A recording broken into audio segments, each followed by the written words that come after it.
Hey, Rondae, thanks for doing this.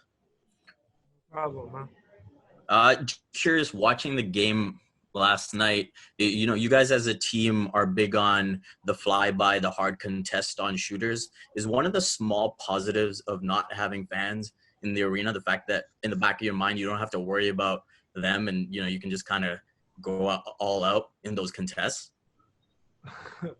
um, I wouldn't say that. I kind of think without having fans, it kind of gives you the opportunity to focus just a little bit more. Sometimes even when you're sitting on the bench, not having fans there kind of it makes you have to focus on everything that's going on in the game. You get to communicate with your teammates a little more. For some people, they might have drifters who like to look in the crowd or whatever the case may be. But when there's no fans there, no one to look at. You get to talk to your teammates. You get to focus on the game a little bit more. So I would say just focusing on doing that at a higher level definitely helps. And the other thing, Rondae, I remember when you signed with Toronto at the beginning of the season, you said that, one of the things you identified with was, what they've done development wise, what they do defensively, how hard they play, that you really identified with that. It's not often a player gets a chance to reflect during the season, but because of the time, because of COVID, did you have a chance to reflect on signing with the Raptors? And I was just wondering if you did, what your thoughts were. Yeah, I definitely, had a chance to reflect on, everything I went through, the process, just being here and then going through the not playing to, getting my number called.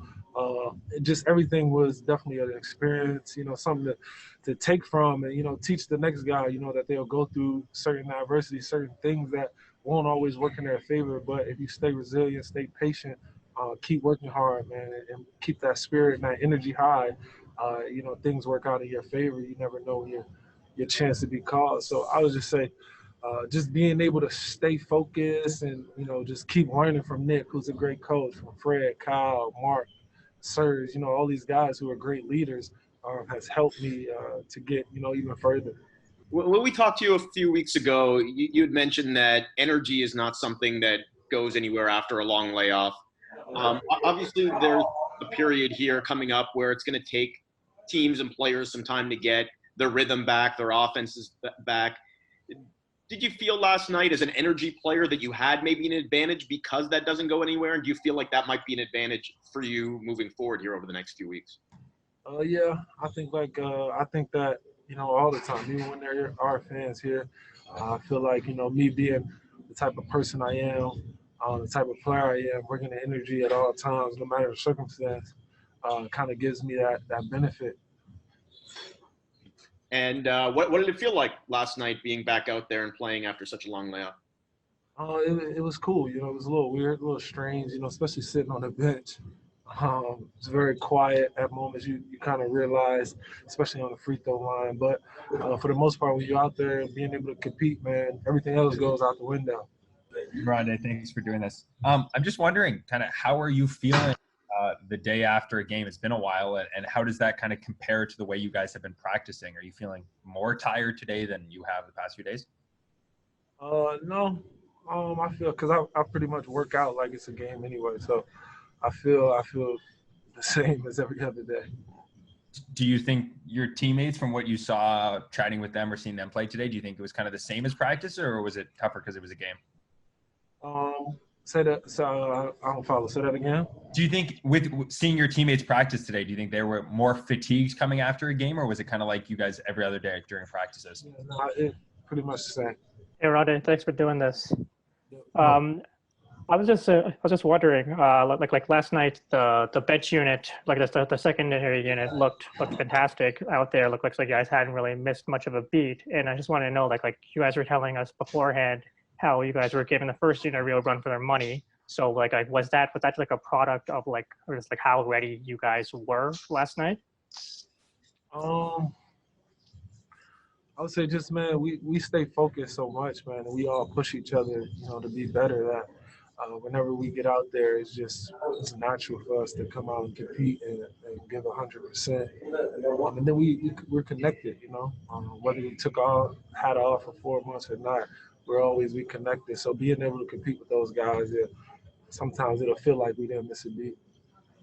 And to that, the first, similar to like the first question that Vivek asked, like along the baseline, the camera wells aren't there anymore, and that's always kind of like a issue for players, kind of possibly running into the cameraman. So like is that a bit more relieving, knowing that you can kind of maybe dive for a loose ball without having to worry about crashing into a cameraman there anymore? Oh yeah, definitely, man. You know, because especially guys like me, who I'm trying to get every rebound, so get out my way. Definitely being able to, just play free and go after those 50-50 balls with, could actually win a game, in the long haul. So definitely having that freedom feels good. How do you feel you fit in this new offense? I mean, I feel like I feel good. Coach is very, unique in the sense of his schemes and how he believes in his players. So I feel like I fit in well, whether it's, being in a dunker, whether it's, creating something or spacing out to the corner. I feel like I help in many different ways. One final thing, I just wanted to say, I didn't say anything. I just wanted to see how the questions were set up and what you guys wanted to ask. Some of you guys have the biggest platform for media and talking points, and a lot of viewers, follow you guys. So I want to challenge you all, man, to kind of, we know what's going on in the world and where our focus should be. I know basketball has been missed in its love, but it's a lot of crazy things going on in this universe, and we need you guys, along with a lot of other people, to put this word out, this message out that we need unity, we need love, and we need positivity, and it starts with us, and then it starts with you guys, because you guys get our message out. So please take this a little bit more serious. Appreciate you guys.